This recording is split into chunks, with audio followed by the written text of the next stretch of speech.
lagi di KPK, Kumpulan Podcast Komunikasi.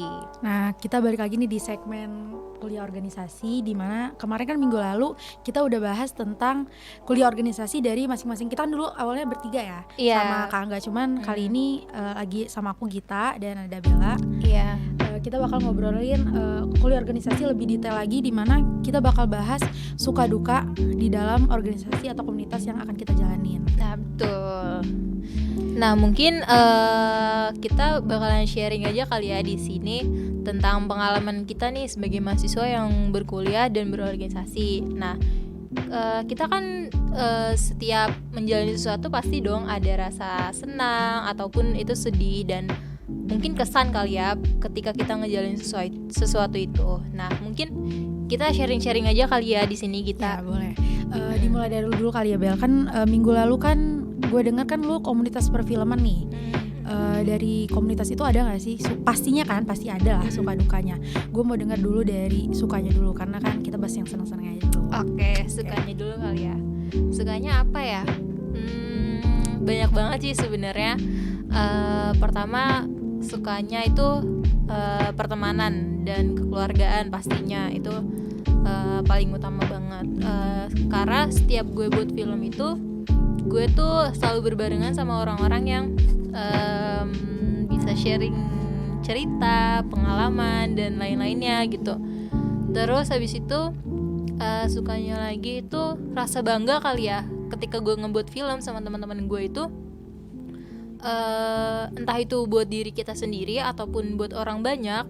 Karya itu tuh bisa bikin kita bangga gitu, apalagi misalkan pesan dari film yang kita buat itu bisa ngerubah hidup orang lain gitu. Jadi untuk pembelajaran orang-orang banyak lah gitu. Kalau iya, gue sukanya itu rasa bangga sih, selain pertemanan tadi.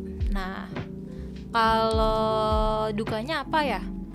Gak ada sih kayaknya.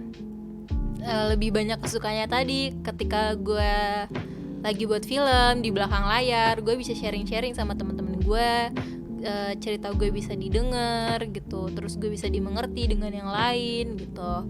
Nah, kalau dari dukanya nggak ada sih kayaknya, tapi mungkin ini bisa dijadiin duka kali ya, pas gue dan teman-teman gue harus berpisah kembali ke kesibukan masing-masing karena proyek yang kita jalanin udah selesai gitu. Gue jadi ngerasa ya sepi lagi, sendirian lagi gitu. Jadi yang awalnya spend waktu bareng mereka terus tiba-tiba lagi nggak ada project, terus jadi nggak ketemu dan jadi iya jadi betul ada banget. Kekosongan gitu. Iya, gue ngerasa sih mungkin itu kali ya dukanya. Nggak ada sih kalau selama gue membuat film atau sama lagi ngejalanin project itu, nggak ada dukanya. Paling gitu aja, ketika gue pisah sama teman-teman gue itu gue ngerasa sedih sih gitu. Jadi malah kangen gitu sama mereka, kayak pengen ada project lagi nih, kapan nih ada project lagi ya? Iya gitu, betul banget. Nah, itu kali ya Git, kalau suka dan duka dari yang gue rasain nih ketika gue ngikutin komunitas film atau organisasi yang gue ikutin. Kalau lu sendiri gimana Git?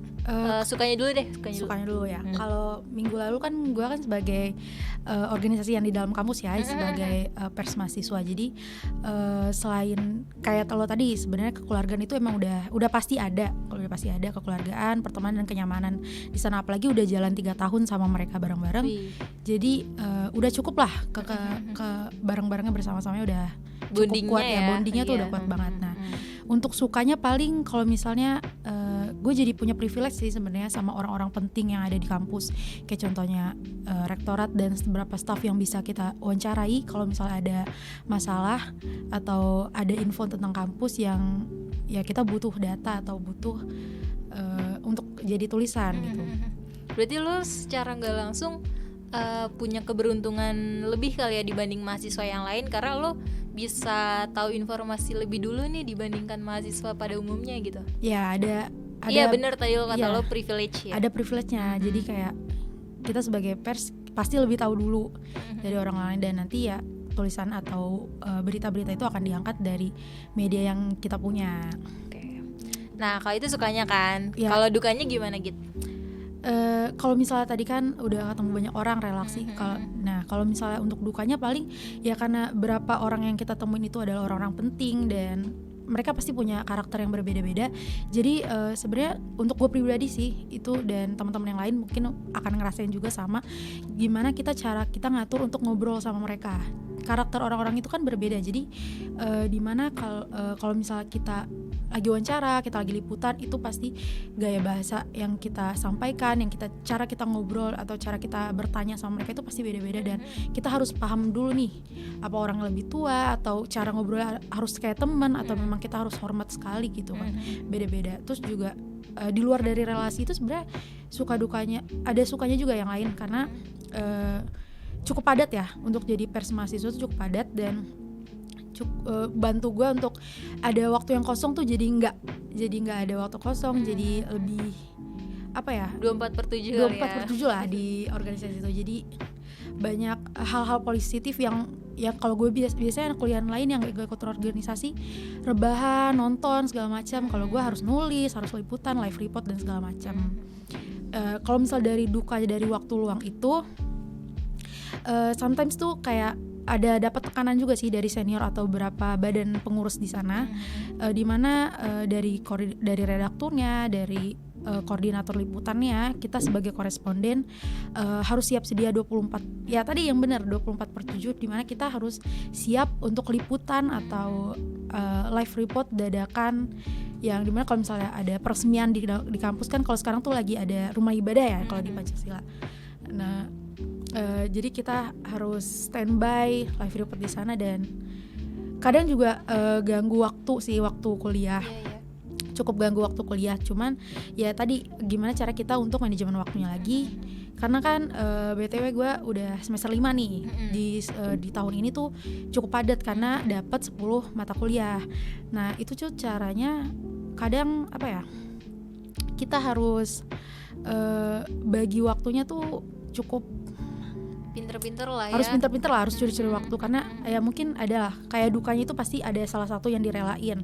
Cuman karena sekarang kuliah juga masih online, dan ya masih bisa kayak misalnya kita lagi live report, HP yang satu untuk live report, yang satu lagi untuk join kelas gitu. Berarti kalau misalkan gue lihat nih ya Git, duka lo tuh lebih ke tantangan yang agak lumayan ini ya, tantangan untuk challenging banget sih untuk buat bagi lo sebagai waktu. mahasiswa dan berorganisasi gitu ya. Cukup karena jadwal cukup padat sih. Karena apalagi lembaga pers pers, jadi harus update gitu kan. Update terus, dan ya nggak bisa juga hilang-hilangan gitu. Jadi kita harus benar-benar ngeluangin waktu untuk organisasi, dan juga nggak lupa kalau misalnya gue sebagai mahasiswa dan kuliah gitu. Tapi pernah nggak sih Git, gue mau nanya nih, pernah nggak sih ada kejadian atau kasus gitu di mana misalkan karena lo kan anggota pers nih, lumayan aktif di kampus gitu kan, harus update terus, harus tadi 24/7 gitu. Pernah nggak sih ada kejadian atau kasus di mana lo ketinggalan kuliah, atau misalkan lo nggak dapet nilai gitu di mata kuliah yang lo ambil gara-gara lo berorganisasi? Ada nggak pernah kayak gitu nggak? Kalau untuk ketinggalan kelas atau sampai dapat nilai jelek sih alhamdulillah nggak ada ya, karena kan gue juga punya teman yang teman dekat gitu di dalam kampus, dan ada satu orang yang emang dia selalu ngingetin gitu, ada tugas ini, gitu ada ya? bantu, dan kayak kita ada kelas ini ya, kita ada tugas ini, kada ini. Jadi gue cukup terbantu sih sama temen gue yang kayak gitu kan, karena kan selain dia ngingetin, jadi gue juga tahu nih gue ada tugas gitu. Terus juga kalau untuk nilainya jelek atau apa, enggak sih, karena yang kayak tadi gue bilang, cara kita diri kita sendiri untuk manajemen waktunya. Dimana kan kadang kita lagi kuliah tapi tiba-tiba disuruh live report dadakan. Kalau misalnya kuliahnya online dan off cam, sebenarnya itu nggak apa-apa. Sebenarnya itu bukan. Kalau jadi harus multitasking gitu multitasking, dimana ya kita nggak sebenarnya jelek sih cara gitu, cuman gimana mau nggak mau kita harus ngelakuin karena harus profesional juga nih, karena kan kita juga organisasi, kita juga kuliah. Tapi ada juga kalau misalnya sometimes kita harus on cam dan harus benar-benar ngerti tentang mata kuliah yang lagi dijelasin sama dosen itu paling nanti kita ngobrolin sama koordinator liputannya yang kita kan harus wawancara ini nanti minta ditukar sama koresponden yang lain, karena anggota yang lain gitu kan. Gitu ya. Berarti kalau gue lihat nih, mungkin dukanya adalah ketika jadwal yang padat berbarengan dengan kuliah, tapi sukanya adalah teman-teman lo yang membantu lo gitu biar tetap bisa menyimbangi dua-duanya gitu Iya, kan. jadi kan gue cukup padat nih, tapi karena udah pertemanannya udah deket banget ya, jadi kalau ke organisasi, kalau lagi organisasi atau lagi di sekrenya nih, itu lebih ke kayak main aja sebenarnya, kayak main aja. Jadi nggak terlalu dipikirin, nggak terlalu terbebani juga karena udah nyaman aja di tempatnya. Apalagi udah 3 tahun dan mungkin intens kali ya komunikasinya. Iya, jadi cukup intens dan kita sering rapat, sering iya. ngelakuin kegiatan-kegiatan di luar dari pers itu, kita sering sih kayak nongkrong gitu. Gitu. Oke.